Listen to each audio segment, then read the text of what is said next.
In this series of short episodes, entitled UN in a Nutshell, you will find out what the history of this organization is, how it works, what its main organs and specialized organizations are, and get to know other interesting facts concerning the largest international organization in the world.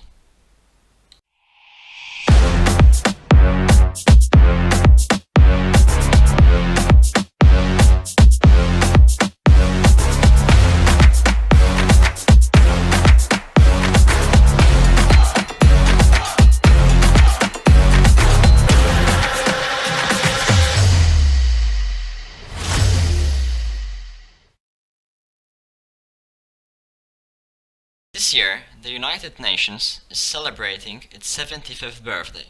But have you ever wondered what its history is and how it came into existence? Soon after the end of World War I, an organization called the League of Nations was established with a aim to solve disputes between states, ensuring peace throughout the world. Despite several successes, the initiative failed with the start of the Second World War, though this precursor of the United Nations was a big step for the creation of global stability and security. The light at the end of the tunnel during the Second World War appeared in August 1941 when Franklin Delano Roosevelt, American President, and Winston Churchill, British Prime Minister, signed a document, the Atlantic Charter, which outlined their hopes for a better future for the world.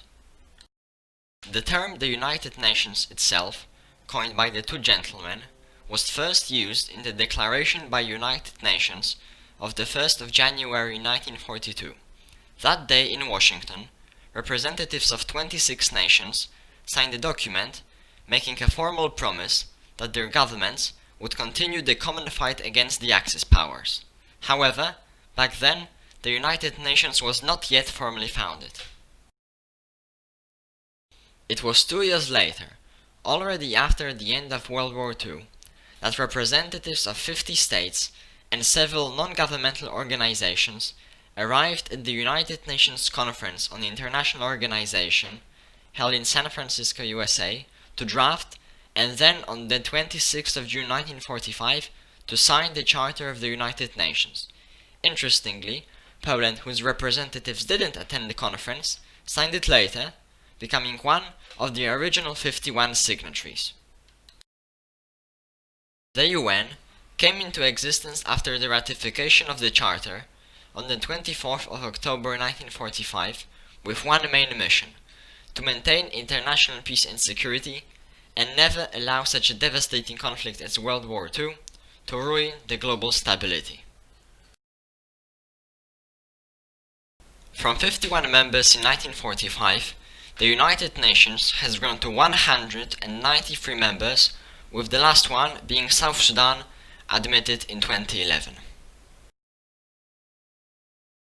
Thank you very much for watching. Don't forget to subscribe if you're not doing it already, like the video, and see you soon next time. And remember, think, learn, explore.